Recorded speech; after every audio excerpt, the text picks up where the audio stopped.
नई पेंशन नीति को रद्द कर पुरानी पेंशन नीति लागू करने की मांग को लेकर east central railway men's congress के बैनर तले रेलवे कर्मियों ने गुरुवार को समस्तीपुर रेलवे यांत्रिक कारखाना गेट पर एक दिन का उपवास रखा। उपवास कार्यक्रम की अध्यक्षता शाखा अध्यक्ष सुनील कुमार ने की। इस मौके पर आयोजित सभा को संबोधित करते हुए यूनियन के शाखा सचिव अरविंद कुमार ने कहा कि केंद्र सरकार ने कर्मियों को लॉलीपॉप दिखाते हुए नई पेंशन नीति लागू की थी, लेकिन नई पेंशन नीति बाजार पर आधारित है। बाजार के उतार चढ़ाव पर उन्हें पेंशन दिया जाता है। यह पेंशन नीति कर्मचारियों के साथ धोखा है। सरकार नई पेंशन नीति को रद्द कर फिर से पुरानी पेंशन नीति लागू करे।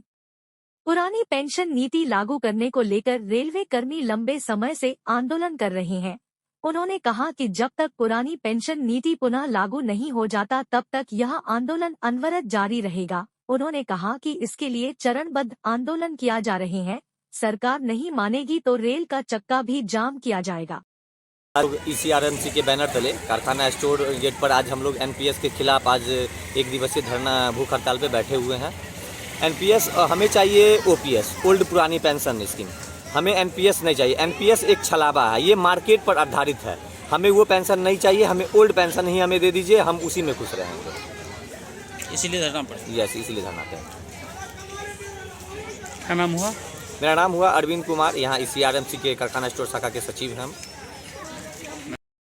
एनएफआईआर के आह्वान पे पूरे देश में 8 से 11 तक का ये अनशन का कार्यक्रम चल रहा है, भूख हड़ताल का कार्यक्रम चल रहा है। और ये पूरे इंडियन रेलवे में सभी मंडल में और सभी जोनल स्तर पर ये 8 से 11 तक का ये कार्यक्रम चल रहा है। ये कार्यक्रम जो 1/1/2004 से जो पुरानी पेंशन को ख़त्म करके नई पेंशन लागू की गई है उसके विरोध में है।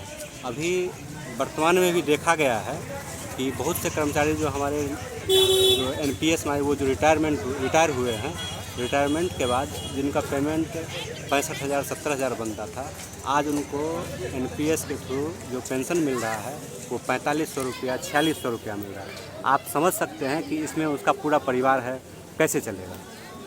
और ये बिल्कुल एक तरह से मानवीय या जो इस तरह से भी बोलिए, जितनी भी इसकी भर्त्सना की जाए वो कम है। और सरकार को चाहिए कि इसे जल्द से जल्द हम लोग को ओपीएस में लागू किया जाए। इसके लिए हम लोग जो है सरकार का ध्यान अपनी ओर आकर्षित करने के लिए एनएफआईआर के आह्वान पे आज हम लोग कारखाना गेट पर बैठे हैं और ये प्रदर्शन कर रहे हैं। क्या नाम है? अभिनंदन कुमार, ईसीआरएमसी उपाध्यक्ष।